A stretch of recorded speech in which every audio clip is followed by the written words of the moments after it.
Hello friends, looking at current affairs for 16th June. The news items picked up from the Hindu newspaper are these 13. We'll look at them in detail. The first one, Center for Tripartite Talks on Gorkha Unrest. So we saw a day or two back that Gorkha land is the demand of Gorkha Janmukti Morcha, which is raising this demand again presently, especially after West Bengal government and the Trinamool Congress had announced that Bengali would be made a compulsory language. Though it had in its notice stated that it would not be compulsory in Darjeeling Hill region, but that was ignored, and Gorkha Janmukti Morcha has raised an agitation here, and West Bengal government is accused of clamping it down with force. Central government has been approached and center has said that tripartite talks would be held amongst the three groups, means the central government, state government and Gorkha Janmukti Morcha. But Gorkha Janmukti Morcha has said that we will participate in these tripartite talks to bring out peace in the region only if the demand for Gorkhaland would be considered a separate state. So this is there, and also West Bengal government is asking for delaying the tripartite talks. Let's see what will be the development further here. The next is bid to remove Justice Reddy fails again. So this is regarding Justice C.V. Nagarjuna Reddy of Hyderabad High Court. So initiation has been taken to remove him as a judge of High Court. So to remove a judge of Supreme Court or of High Court, the procedure mentioned in the Constitution is the same. The Parliament has to complete these proceedings, removal of a judge through the Parliament. So this removal can be done on charges of proved misbehavior or incapacity, and to initiate these proceedings there should be signature taken of at least 100 members if the initiation is taking place in Lok Sabha, or at least 50 members of Rajya Sabha if initiation is taking there. So the initiation had been taken place in Rajya Sabha. 54 members had signed this petition for removal of the High Court judge, Justice Reddy. But then out of these 54 members, 9 members have now withdrawn their signatures. So then there is a minimum requirement which is not fulfilled. So this initiation of removal proceedings can also not take place. If it had been taken place, and this is the second time in 6 months that this has happened, earlier to around 69 members of Rajya Sabha had provided their signatures, 61 members had provided their signatures, but 19 of them revoked later. They withdrew their names. So then again the minimum requirement of 50 is not fulfilled and the initiation could not take place. If the initiation would have taken place, then motion would be introduced in the House, here in this case Rajya Sabha, and Rajya Sabha would investigate into the charges. So this investigation, a 3-member body has to be set up which investigates into the charges. You can say 3-member committee. And if the judge is found guilty, means misbehavior or incapacity is proved, then the motion has to be voted on by the members of the House. And the members of the House have to pass it by 2/3 majority. Means a huge majority is required for removal of a judge. So after one House has passed it through 2/3 majority, it goes to the second House which again has to pass with 2/3 majority. So this is special majority. So even absolute majority is ensured that at least 50% of the members, total strength of the House also votes, and 2/3 of present and voting. So this, after this voting has taken place from both the houses, then the president can order the removal of the judge. So this is how the judge of a High Court or Supreme Court is removed, and no judge as such has been removed so far in the history of Indian judiciary since independence under the present constitution. So this is the case, and here also we are seeing that the initiation has been withdrawn now. The charges, why is he being removed, Justice Reddy? Because there are charges against him that he had put influence on a Dalit judge here. So you can see, to revoke the charges which had been framed against his brother. So here, which were there in a dying declaration of a person in 2012. So this was a civil court judge, Dalit junior civil court judge. So he was victimized because he refused to remove the name of his brother. So this charge, as actually the revoking of the names of MPs also is here mentioned, that YSR Congress MP had said that yeah, he had made the MPs revoke their name signatures because this is a sensitive case and we should not bring in caste in judiciary. So caste cannot be brought in every aspect of life, and he says Justice Reddy is an upright person and we believe in him, and we have revoked our signatures. And we have also asked other MPs, influenced other MPs to revoke their signatures. So this is that. So he's the AP and Telangana High Court judge. Then next is IRL BP to invest 40,000 crore in developing KG-D6 basin. So this is regarding Krishna Godavari basin. So this basin's block KG-D6 had been under a lull for last 6 years, and now it has been revived as Reliance Industries Limited of Mukesh Ambani and British Petroleum, the British energy giant, have agreed to invest 40,000 crores in developing discovered gas field here of KG-D6. So this initiation is welcome. India actually consumes around 5 billion cubic feet of natural gas a day, and our consumption is expected to double as such by 2022 too. So here there's a need for sourcing it from the nation rather than depending on imports, and KG-D6 basin is expected to provide 3 trillion cubic feet of discovered gas resources. So means per day development, after it is developed, even its per day gas production would be 12 million cubic feet. So this is sufficient to take care of our requirements as well. So here you can see KG-D6 basin is shown here. So this is the KG-D6 basin here, Krishna Godavari basin, and the natural gas production here had gone down. It had gone into a lull, as is stated, in the last 5 years, last 6 years, from 2010 to 2016, and now again it has revived. So this was under a dispute because we saw international oil prices, global oil prices had gone down. So here also Reliance was under a dilemma, and it was pursuing an arbitration on order to surrender KG-D6 area. So it wanted to surrender this. So they said that it has given up the development of KG-D6 because of low gas volumes too. So there was a crash in prices and it was not viable to commercially exploit it there. So now it has been revived. Then also the audit report of CAG had highlighted some concerns. So CAG had said that Reliance has discovered $9.2 billion of its investment of the total of 10.44 billion investment till March 2013. So already recovery has been done.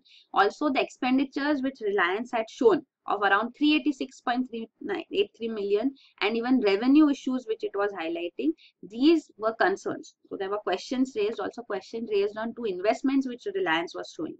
So the CAG wanted government to share the cost of discoveries that are found to be commercially viable. So this was a demand being made by audit report of CAG also.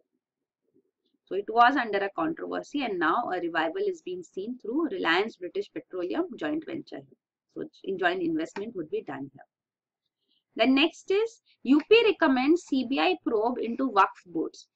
So the Uttar Pradesh government has ordered dissolution of Sunni and Shia Waqf boards in the state. It is alleging that there are irregularities worth several crores of rupees committed by these boards.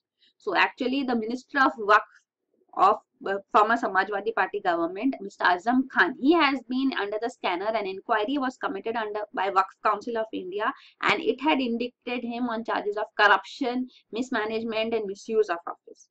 So based on this, now initiation of proceedings are taking place and the Waqf boards are being dissolved. So what is this Waqf board? You should know the CBI probe has also been recommended. So this Waqf is a permanent dedication of an movable or immovable property which is of religious or charitable purpose. So generally the Muslim charitable organizations come under this Waqf. So it is the dominant feature that it's based on charity. So Waqf means endowment of a movable, immovable property by Muslims for the welfare of the poor. So generally this is, they are responsible for maintaining properties dedicated to mosques, tombs, orphanages, shrines, madrasas, etc. So this Waqf board which is there, it is regulated in the country too through various laws. So it's managed by a managing committee as such too, and it utilizes the income of the properties for charity purposes. So this is what they do. They maintain the dargah or mosque as such too. So Waqf law which is there in the country too, it's there, state specific laws are also there. So they undertake regulation of these Waqf boards. Also there is a Central Waqf Council of India. Then next is Disability Rights Group protest GST. So disability rights organizations have written to the finance minister protesting against the GST Council's decision to impose taxes on aids which are used by persons with disabilities, which were earlier exempted from tax. There was no taxation on them, and now they have come under the taxation net under GST at rates ranging from 5% to 18%. So this is being protested against. Rights of Persons with Disabilities Act of 2016 actually makes it an obligation of the government to provide assistance devices and equipments at lower cost to the people with suffering from disabilities. Rather, here the government is taxing them. So this is a concern significantly raised. The person here is also saying that government under GST Council, it has made various commodities exempt from GST like puja samagri, rudraksh, and etc. Chandan tika, etc. These are exempt from tax. And life critical devices which are required for disabled like wheelchairs, crutches are not exempted. So this is it saying that this shows what the government presently wants as such too. So this is a point raised here. Braille books. So Braille books are here which are read by blind. So these Braille books are 5 times costlier than the normal published books. And Braille books anyway are not accessible to all. It's costly. So it is not having enough reach. And plus the government is now putting a tax on it. So Braille books are taxed as such too at 12% GST. So this is a huge concern raised. Even Braille typewriters are under 18% GST net. Even hearing aids at 12%. Wheelchairs, crutches, artificial limbs at 5% taxation. So then the next news item is Sharif grilled over Panama Papers. So this Panama Papers probe is going on in Pakistan. What is this Panama Papers probe? You should know about it. It is having international ramifications. So here we'll discuss that too. But presently the case is that a joint investigation team has been established in Pakistan which comprises of financial experts as well as representatives of military intelligence groups which are probing allegations against present Pakistani Prime Minister Mr. Nawaz Sharif. So the charges against him are that his family brought 4 expensive flats in a high-end London area through an offshore company using unaccounted money. So even his 2 sons have already been grilled and now he is also being questioned by this joint investigation team. He claims that this expensive flats in London had been brought through the money proceeds which came through the mill which was owned by his forefathers. So selling those mills, these flats had been purchased is what he claims. But an investigation is going on this matter. So the joint investigation team has been given 2 months time by the Supreme Court of Pakistan to complete the probe. So this is there. What is more important is Panama Papers probe. So what is it all about? You should know it has been in news for long now. So Panama is this country in Central America. You can see this is shown here in the map. So this Panama is a tax haven. So what happens is that companies here are not taxed very heavily. So all over the world, companies establish their organizations here and they invest money here. So this tax havens, they have 2 key features. One is that they would have very low taxation rates, and 2 that they would not reveal the identity and the amount of money which the person here of various nationals from all over the world who is investing how much amount and what is their hold here is not revealed. So there's complete secrecy also ensured and taxation rates are also not high. The reason being that this will bring in a lot of money, a foreign investment into the country. So that is why they have such policies. So there are various tax havens. Panama is one of them. And this Panama, the nation, in this there was a company, a law firm called Mossack Fonseca. So this Mossack Fonseca law firm specialized in creating offshore companies. So if anybody from any nation, here in this case it is Nawaz Sharif, the Prime Minister of Pakistan, or anybody from India to the rich businessmen, if they have huge amount of money and if they show this as profit in the country, then they'll have to pay huge amount of taxation rates. It can be up to 30% or more too. So this, to avoid this high payment of huge taxes here, the money is sent abroad and it is invested here. So an offshore company which is just like a shell company, it will not be having. So these, this entire web of companies are established to legalize the whole thing. So that was what this law firm Mossack Fonseca expertised in, and it was creating all these offshore companies, and the money was invested by people from all across the globe here. So whole details, the entire documents here of Mossack Fonseca were released. They were leaked. So this leak took place. The anonymous source is not known who did this leak, but this leaked to a German newspaper of 11.4 million documents on 2,14,488 offshore companies from the period 1977 to 2015. This leak to this German newspaper brought it out in the open, and it came in the hands of around 109 international media organizations from 76 countries, and they started looking into all these documents and they were published, and the whole detail of this tax evasion as such came into the limelight. So there are thousands of individuals and organizations have been linked directly or indirectly to these offshore companies. So here also again Nawaz Sharif, it was not himself but his family members who had their association with these offshore companies. So they have been named here. So 12 head of states, 6 currently in power were named, 128 senior politicians or civil servants were named here in these documents. Also 14,000 companies, banks, law firms were indicted that they had also used this Panama-based law firm Mossack Fonseca services. So here you can see directly implicated banks are also mentioned here. So the leaders, the prominent political leaders named in Panama Papers leak, apart from, you can see Pakistan Prime Minister Nawaz Sharif, it was also Russian President Vladimir Putin, Chinese President Xi Jinping, even British Prime Minister then David Cameron, Ukrainian President, all these have been named, Iceland Prime Minister named in these Panama Papers leak. There were many Indians also named as such from business world. Then the next news item is UK to hold inquiry into London high-rise fire. So this Grenfell Tower in UK, which lit up and killed at least 17 people here. So it was a 24-story apartment block which was gutted because of this fire, which spread within minutes. And 600 people lived in this Grenfell Tower in more than 120 apartments here. So this will be investigated into. This is a huge disaster, worst in the British capital in a generation. So this has shocked the region here. The next is builders told to pass on GST benefits. So Central Board of Excise and Customs has warned builders that they should refrain from fooling the customers by claiming that GST rate of 12%, which has been imposed as such, will apply to them on the original cost of the building. So the original cost of the building on which people have been paying the installments as such, the amount of money which is due. So this is based on earlier rates. And now since GST would be implemented, then the input tax credits would be provided. As we have already discussed quite often, that input tax credits means whatever investment you are making, whatever inputs you are taking for constructing a building in this case, then those on those commodities there are already taxes paid. So those input tax credit would be provided to the construction company. So because it's a value added tax, so taxation would be only on value addition, not on the entire cost of the building.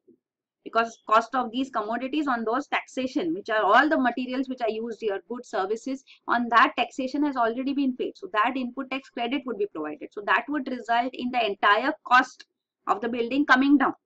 So then the taxation of 12% will be on that amount. Still, this is a huge amount because earlier the taxation which the builders were paying were 4.5% of service tax and 1% composition. So it was 5.5% tax. So an example is given here to say, suppose a building was costing 1 crore earlier. So on 1 crore, the taxation which is due will have to be paid at 5.5%. But now the 5 lakh will be input tax credit which would be provided. So this input tax credit has not to be deducted. So this 95 lakh will be the amount on which taxation, which the 12% GST would be liable. So still the amount would be high, and of course the builders are asking the customers to pay before 1st July so that they don't come under this GST net. But government is saying that they should not use such strategies and fool the customers, because the entire detail behind this taxation also has to be known. But still at 12% it will be quite high. And government has also warned that anti-profiteering clauses would be initiated against them if they don't pass on the benefits, the profits, the savings which they make under GST to the customers too. So there is this anti-profiteering clause under the GST Act under section 171. So this anti-profiteering clause says that it is mandatory to pass on the benefits due to reduction in rate of tax or from the input tax credit which will be provided to the customers by way of commensurate reduction in the prices. But this will of course benefit the customers, but then consumers, but then there is no way that there can be a track kept on this. So this is one of the controversial provisions under GST, and once GST is put effective, we'll see how this anti-profiteering clause is used by the government too. And this, you can see the details provided here regarding this. So in this, it is shown that how because of implementation of GST, prices are expected to come down. So what happens is that logistics will be becoming cheaper and efficient. So it's a goods and services tax all across the nation. So the transportation, it would be eased, facilitated. Also the tax incidence would be low because cascading effect of taxes would be removed. So what is this cascading effect? Means tax on tax. So earlier, before GST, it is tax on tax which is imposed, because the common example taken of cotton made into cloth, cloth made into a ready-made garment sold in a shop. So what happens is, for cotton also GST would be imposed and GST paid. Then for cloth manufacturing, cotton is used as an input. So then all the input costs will be taken in, and then the cost price will be seen, and the selling price and the MRP on this, the tax would be imposed. So the GST on cloth will also be imposed. But then the input which it has used is cotton, and the cost which it had incurred on it is including the tax. So price of cotton includes a tax also. So this input price here, taxation has already been taken by the government. So then you don't need to tax the tax. So that is why input tax credit is provided. That's what input tax credit is all about, and that is why the entire GST network is required to have these details, or what commodities taxation has already been paid, so that the input tax credit can be demanded by the goods and services tax payers as such. So that's why, because cascading effect would be removed, tax incidence would reduce. So that will be a benefit to the consumers, because they would have to pay less. The cost price would reduce for the manufacturers. So that is why they have to transfer this benefit which they are getting because of lower tax incidence to consumers too. Otherwise, anti-profiteering clause can be initiated against them. So this is there. Then, so in the long run, it is expected that tax rate will come down, and the prices of many goods would also simultaneously come down. Then next is lenient view initially on GST compliance. So the Union Minister of State for Finance has stated that government would be taking a lenient view of mistakes in GST compliance which would be incurred initially, because the complicated process under GST, all the details which have to be provided and filled in, if there are any mistakes, they would be looked at leniently, provided they are not with malified intent, with wrong intent, purposely being done to evade taxes. So then that is the statement given by Minister of State.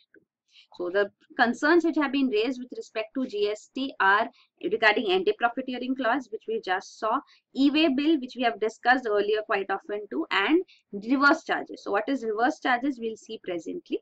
Also, the Minister of State here again is stating that logistics charges under GST would significantly reduce. So this will come on par with even the developed countries. So developed countries, logistics charges are at around 8%. And presently under GST, it will come down from 13.5%. So it comes quite low, then it will also become competitive.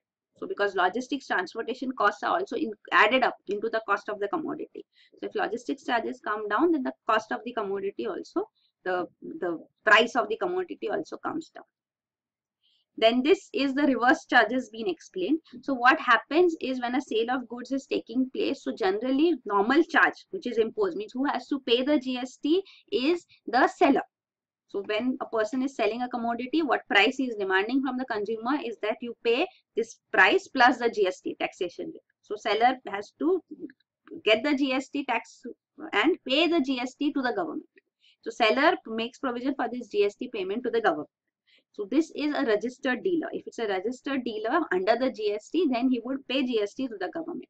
If it's an unregistered dealer, then in that case, if the sale is done by him to a registered buyer, so then reverse charge is applicable. Then this, because the dealer is unregistered, then buyer is registered, so it is the responsibility of the buyer to pay GST to the government. And in case of unregistered buyer selling to an unregistered seller, then there will be neither normal charge or reverse charge possible. So this is there. So this reverse charge provision is also there under the GST. So only registered entities can make provision for payment of GST to the government. Then next is Central Board of Direct Taxes seeks comment on POEM rule changes. So here you should understand that why there are unregistered dealers and unregistered buyers too. So because the unorganized sector generally stays outside the purview of taxation. So they would not be registered under GST, also GST network. So in those cases, the onus for payment of GST lies on the registered buyer. So this is, reverse charges are introduced to ensure that tax collection is improved. So this brings in more tax compliance. So that is why this is a provision under GST introduced. Then this is regarding POEM rules, place of effective management rules. So these rules were brought in for the first time in India under the Finance Act of 2015. So when Budget 2015 was passed, at that time, when budget is passed means two bills are passed as acts, appropriation bill and finance bill. So when these two bills are passed as acts by the parliament means the budget is passed. So the Finance Act, which makes provision for taxation, brought out this concept of place of effective management. So these POEM rules are now being sought to be modified, amended, and these amendments have been brought into public domain by Central Board of Direct Taxes for public comment. So after that they would be finalized.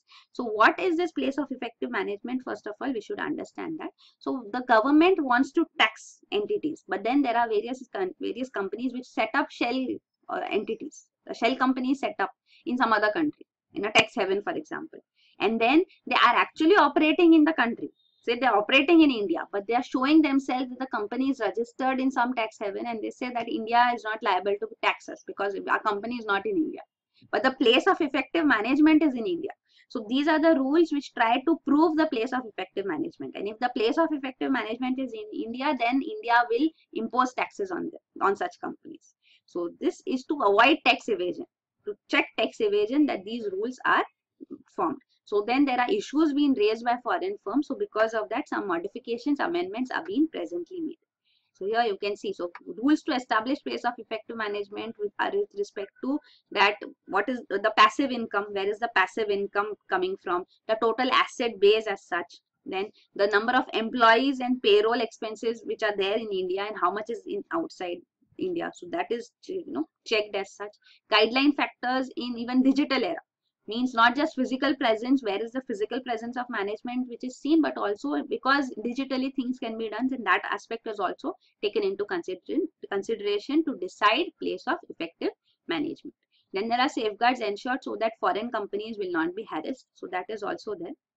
And then these will be decided by senior officers. So it's, if there is substance, then only action would be taken. Otherwise, just on the basis of assumptions, steps would not be taken. So assurances are also given under place of effective management rules that these would not be used for harassment. So here the details you can see provided. So shell firms come under this, but it will not cover foreign companies and won't tax their global income as such. The next is government unveils tit for tat public procurement policy. So public procurement policy has already been announced by the government in May 2017. So this is to boost domestic manufacturing and also services as such too. So this also will create employment in the country, enhance income in the country. It will stimulate flow of capital and technology into the domestic manufacturing and services. So that is the objective of public procurement policy. So preference is given to domestic procurement, domestic companies. So based on the minimum local content which they have. So at least 50% should be minimum local content for a company to be called as a domestic company. But then this will also be decided based on the requirements as such too. At that time, the nodal ministry would decide. So these are some of the provisions which have been made under public procurement policy. So only local suppliers would be eligible in procurement, public procurement of rupees 50 lakh or less. Means if it's a small order of the government, then only local suppliers can apply. They will be applying for the tender. And if it's a larger order of rupees 50 lakh and above, then in those cases the lowest bid by a non-local entity would be selected. But in that case also the local players bid, the lowest local players bid also within the 20% range of the lowest bid. If it's there, then this local player will also be allowed that can you match this lowest bid, can you provide at this lowest amount. Then the local bidder agrees, then he would be preferred over the non-local bid. So this is public procurement policy in which domestic manufacturing and services would be preferred. So now the government has made a provision under this, that public procurement preference Make in India order 2017, under which it says that this will be done on a reciprocatory basis. So those countries which allow Indian companies to participate in government procurement tenders, India would also allow such foreign entities to participate. And those countries which don't allow Indian companies to participate, then we would also not allow their companies to participate in Indian government's procurement policies. So when government procurement takes place, because government also has to acquire goods, services for its functioning. So in those cases, it's a huge order. So in those cases, if local entities, domestic manufacturing and services are given preference, then it would benefit the country. So this is there. Then next is Fed raises key rate, unveils plan to reduce bond holdings. So this is regarding the Federal Reserve of USA. So the Federal Reserve means the Central Bank of USA. So this has raised its benchmark interest rate. The way we have been discussing about RBI making changes to the repo rate. So repo rate may be increased or decreased. So that is the benchmark interest rate here, the corresponding benchmark interest rate in USA. So this has been raised. So it was at 1%. It has been raised by 25 basis points to 1.25%. So this quarter point increase which has been made despite an economic slowdown at the start of the year 2017. So this, the Federal Reserve says that we have full confidence in the economy that it will be sustainable, and this is the step taken. So here you can see the benchmark interest rate is quite low. So these rates went quite low because of the 2008 financial crisis. So you can see the benchmark interest rates. You can see in 2005 they had gradually gone up. Into 5-6 they were above 5%, and then when the 2008 financial crisis came forth, it resulted in drastic reduction in these benchmark interest rates. So this had gone down to near 0%. You can see. So from 2009 to 2015. You can see the rates were quite low, and then gradually now they have been increased, and the last increase had taken place in March, and now there is another 0.25 basis point, 25 basis points increase done. So now what the Federal Reserve wants to do is increase it to earlier levels. So gradually, of course, this can be done, and this is the Federal Reserve's chair, Janet Yellen, who is the first woman to lead the Federal Reserve in USA. So what is being stated here is, you can see, so what happens if the interest rates are quite low, and why had they gone quite low during the financial crisis too? This is because this is the rate of interest you have to pay. So when you buy, then you take a loan, this is the interest rate. So when there was a period of recession during the financial crisis. So there was a need to spur the economy. So then they were made to take loans at very low interest rates. So when interest rates are quite low, then easily people can take loans because we will not have to pay such high interest rates, and economic activity would be undertaken, and that would boost the economy. So that is why you can see this step was taken. And now again, it is increasing. So you can see after this recession how it has increased to 1% and now 1.25% with the present news. So this is there. So presently also it is stated that Federal Reserve's the key aspect which it has to look into is regarding employment, that there should be employment in the country, plus also the prices should be stabilized. So maximizing employment and stabilizing prices are the key mandates of the Federal Reserve too in USA. So based on that, it is looking unemployment levels are taken care of, but then inflation is problematic because the inflation levels here, the target rate of inflation is 2%, but it has stayed low. So the Federal Reserve is here taking steps to increase inflation. Because as I said, a little amount of inflation is important too. And when these interest rates are being increased, these are going to benefit the savings. People who have savings will get better interest. So that is also being stated here. Then next news item is Center plans to cut MSTC stake to 65%. So this is regarding a mini Ratna public sector undertaking in which government has a stake of 89.8%, and now it has been reduced to 65%. So this will also facilitate listing. So there are 11 central public sector enterprises which the government has selected for listing on the stock exchange, and this is one of them. So disinvestment is also being done and listing would also be done. So this is in the Union Ministry of Steel. So this is it. So these are the news items. Thank you.